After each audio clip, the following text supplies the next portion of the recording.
Si ahorita cae un aguacerito y una inundación y estamos con el agua al cuello y por aquí por allá, tú dices, pues estoy vivo, el agua se llevó a mi casa, se llevó todo, pero estamos vivos, tengo a mi esposa, tengo a mis hijos, ¿verdad? El trabajo, Dios es mi fortaleza, Él es mi pastor, no me va a dejar, pero en los tiempos de la tribulación no va a haber ningún consuelo, no va a haber ninguna esperanza, no va a haber ninguna seguridad, la tierra será cubierta por tinieblas y solo el remanente, una lucecita va a vivir en México, otra lucecita en Guatemala, otra lucecita en Canadá, y se llaman la luz del remanente, de aquellos que se negaron a recibir la marca del anticristo y que Dios va a proteger hasta el final de sus vidas. Ahora, vemos la soberanía de Dios. Versículo 1 de Apocalipsis 9. Es Dios quien le da la llave del abismo a este ángel. Se le dio la llave del abismo. Versículo 4. Es Dios quien da la orden a quién deben hacer daño. Versículo 4. Versículos 5 y 6. Es Dios quien ordena a quienes maten y a quienes no deben de matar. Es Dios, versículo 5, versículo 10, quien limita el tiempo. Solo 5 meses. 5 meses. Cállese, 5 meses. Dios está al control total del universo. Imagínense nada más que Satanás pudiera, pues me cae gordo ese que le dice Juan Camaney ahí a la iglesia. O que pudieran los demonios querer matarte a ti o querer matarme a mí. Imagínense ustedes, ¿no? Si de ellos fuera ya lo hubieran hecho. Pero qué poder, dice segunda de Tesalonicenses 2, hay un misterio de iniquidad que impide que se desborde la maldad en el mundo como podría desbordarse si no hubiera alguien que mantuviera el freno de las criaturas en contra de nosotros. ¿Quién impide que te asesinen? ¿Quién impide que te asalten o que se metan a tu casa y te maten? Dios. Tú y yo estamos vivos, démosle gracias a Dios en este día, porque nuestra misión no ha terminado. Es la única razón por la cual tú estás vivo en esta mañana, y yo estoy vivo también. Tu misión no ha terminado, pero si tú sales por esa puerta y sigues viviendo como has vivido, sin importarte las leyes morales de Dios, Dios se hace a un lado, y quiero decirte, tienes los días contados. Porque ¿para qué sirve? Si no es Cristo el vivir, ¿para qué queremos seguir viviendo? El morir es ganancia para aquel que el vivir es Jesucristo. Veamos finalmente la descripción de estos demonios, capítulo 9, versículo 7. Ya observamos que son descritos como langostas. Ya vimos que son demonios, pero con la forma de langostas. Y es interesantísimo ver la película El Día de la Independencia. ¿Quién ha visto esa película? ¿Cómo son retratados el ser extraterrestre como una langosta? Qué interesante que las películas de Hollywood, hay otra película también que por ahí sacaron que son puras langostas también, las que están atacando a los seres humanos. ¿De dónde sacaron eso? Ni la Biblia han leído. Puro pasquín y de vista duda. Dice la Biblia que son como caballos, versículo 7, el aspecto de las langostas era semejante a caballos, tienen coronas de oro en sus cabezas, que implica autoridad, tienen caras humanas, el cabello lo tienen como largo, como de una mujer, vean la mezcla, dientes como de leones, denotando voracidad y crueldad, corazas de hierro, o sea, están súper protegidos, nadie podrá hacerles nada. Nada de que con una AK-47, y nadie les podrá hacer nada. Alas como carros de caballos corriendo a la guerra. Y versículo 10, colas como alacranes, como aguijones, para herir 5 meses a los seres humanos. Noten ustedes la palabra como caballos, como esto, como aquello, indicando que se está haciendo una comparación y no se intenta una descripción literal. Se están comparando con caballos, comparando con esto, etcétera, etcétera, comparándolos con cosas familiares que tú y yo conocemos.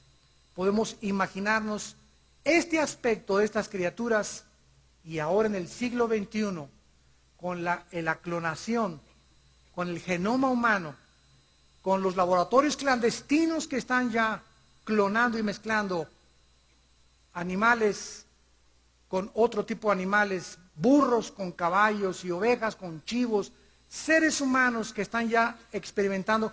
Hitler experimentó con ellos, el doctor Mengele de Hitler quiso clonar, intentaron los nazis de alterar el genoma humano y el código genético hereditario. Ahora, estos monstruos que estamos viendo, vean ustedes, son una mezcla de seres humanos, cara de hombre, de animales, de reptiles, de aves y de alacranes.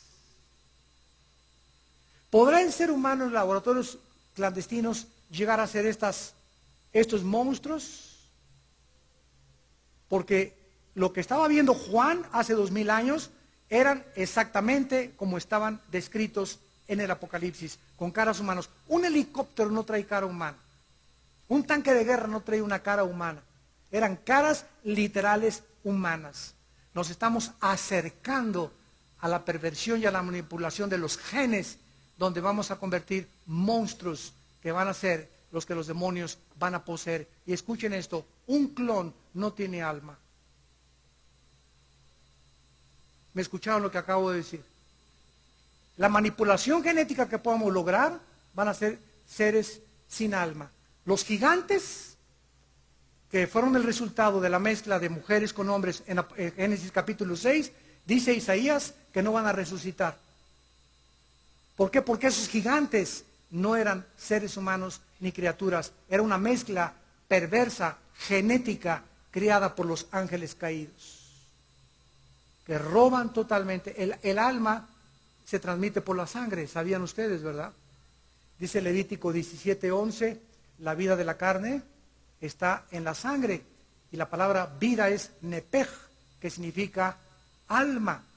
El alma está en la sangre, y el que transmite la sangre y el que transmite la semilla del pecado es el varón, no la mujer.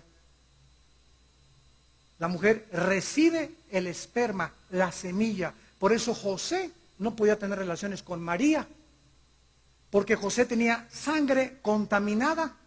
El alma de José, si hubiera tenido relaciones con María, se le hubiera transmitido a María y el Salvador hubiera nacido infectado, como tú y yo nacimos infectados por el pecado. Entonces, el cromosoma Y, que la mujer no tiene, la mujer tiene 2 cromosomas XX, el cromosoma Y que lo tiene el hombre, lo puso Dios.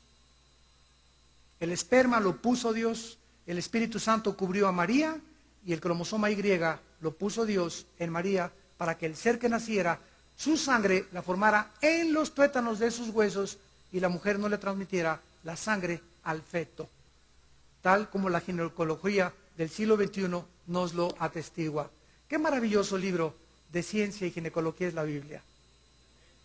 Todo cobra sentido mientras la ciencia avanza. Y la ciencia lo único que le queda decir es, y la Biblia tenía razón. Gracias a Dios. Y finalmente, este ángel que es el jefe de estos demonios, Abadón, y el destructor, nos indica la naturaleza destructiva, increíble e infernal de los ángeles y el odio que nos tienen. El odio que nos tienen.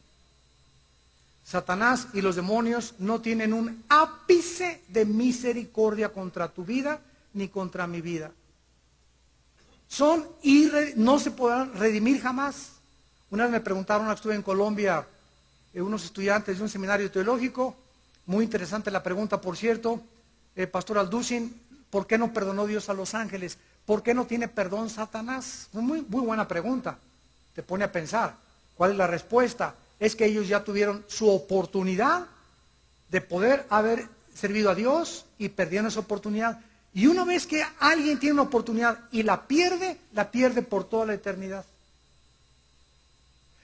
La primera pregunta, ¿por qué no va a perdonar Dios a los ángeles del infierno? Porque tuviste tu oportunidad mientras estabas aquí envíanos por el mundo, aquí en la Iglesia del Norte, en el día que estamos ahorita predicando esta palabra. Aquí estás teniendo una oportunidad de arrepentirte de tus pecados. Y si tú te mueres en la noche, visitas hoy en la noche el infierno. Y después de que tú vas al infierno, ya no hay ninguna oportunidad por nunca jamás en la eternidad. Porque está establecido, Hebreos 9:27, que muramos una sola vez. No hay purgatorio, no hay reencarnación, no hay transmigración, no vas a regresar a una cucaracha, ni a un chango, ni a un león, vas a regresar al infierno y al lago de fuego.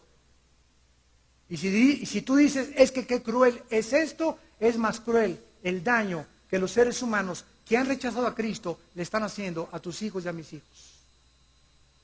Hay seres humanos, de acuerdo a la Biblia, que ya perdieron el derecho de vivir.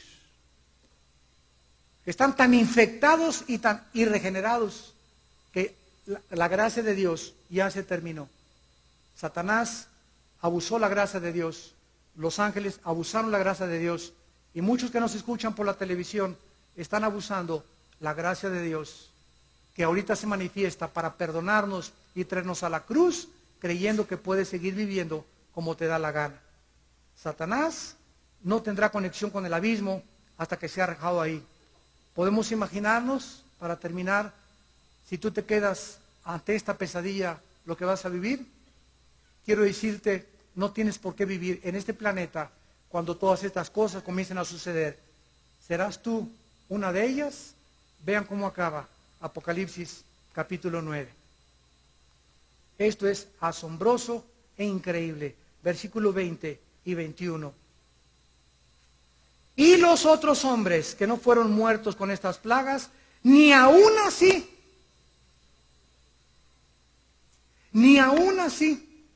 se arrepintieron de las obras de sus manos, ni dejaron de adorar a los demonios y a las imágenes de oro, de plata, de bronce, de piedra, madera, las cuales no pueden ver, ni oír, ni andar, y no se arrepintieron de sus homicidios, o sea, de su odio, de sus hechicerías, de su fornicación, ni de sus hurtos, de seguir transando al prójimo.